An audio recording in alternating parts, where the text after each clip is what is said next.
Word, son. What do you do, YouTube? It's your boy, Jadavon. All right, man, before we get into this video, make sure to hit the like button, comment, subscribe, share the word, spread the links, because you know how I do.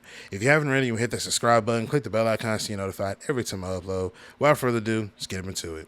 All right, man, so I want to go back and revisit the College Football 26 clip that I was pretty much harping on in the last video. If you haven't seen the video, go check that out.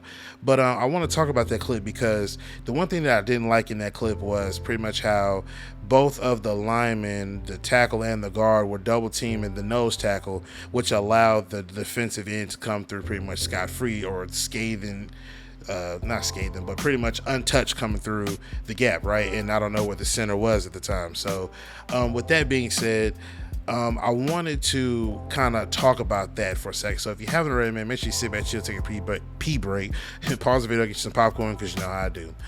Without further ado, let's get into it. So somebody left a comment and pretty much saying how they were adding the stunt and twist concept in regards to this clip. They're adding the stunt and twist concept or scheme to College Football 26. Stop complaining, right? Now, forgive me if I'm not easily impressed by the little small things or the things that EA is adding, because if we bounce over to not college football, if we bounce over to 2K football for a second, we see that in All Pro Football 2K, in these screenshots here, you see that we also have the stunt and twist concept, or scheme, if you will, and it's the twist left, twist right, and mix. Now, the twist left is pretty much what they did in the clip. Twist right is on the opposite side. Mix is both sides do the stunt and twist. And then mix is pretty much just, not mix, I'm sorry, twist is just when both nose tackles do it.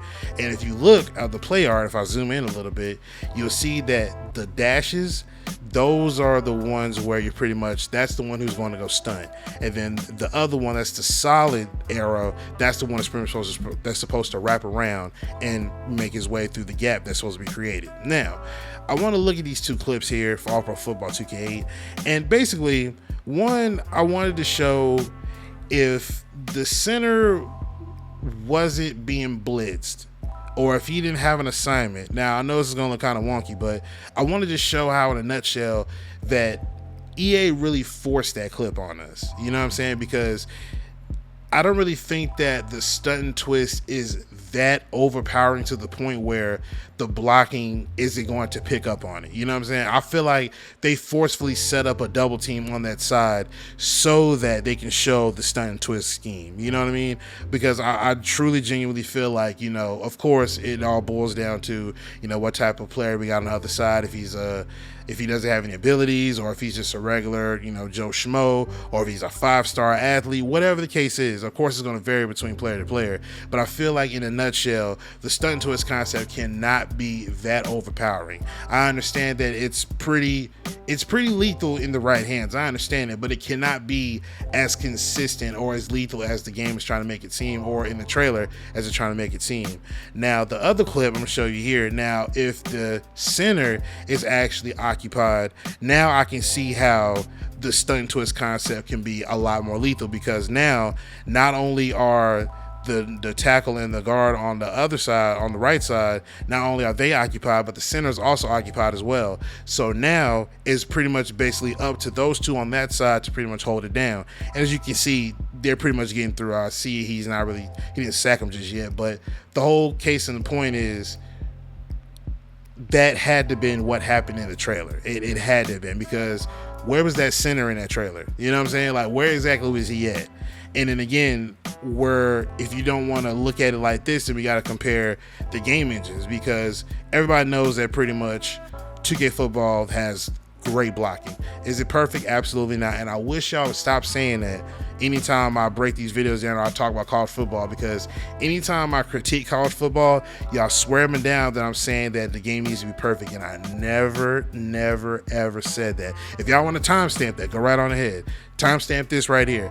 I never said that College Football 26 or any EA Sports, Madden product, whatever, I never said that it needs to be perfect. I need it to be consistent and cohesive.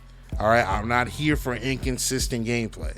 Right, because I see a lot of y'all in my comments jumping down there and always saying, "Oh, is it perfect?" Absolutely not. I mean, but it's the best that they can do. So I'm fine with that. No, okay. So enough with that talk. Now, however, if we take it back a little further than that, In ESPN NFL 2K5, they also had the stunt and twist. Now, granted, it's not as smooth as it was in All Pro Football 2K, which of course that's where innovation comes in. But I mean, the same concept is in, or scheme, if you will, is in ESPN NFL 2K5. Same thing.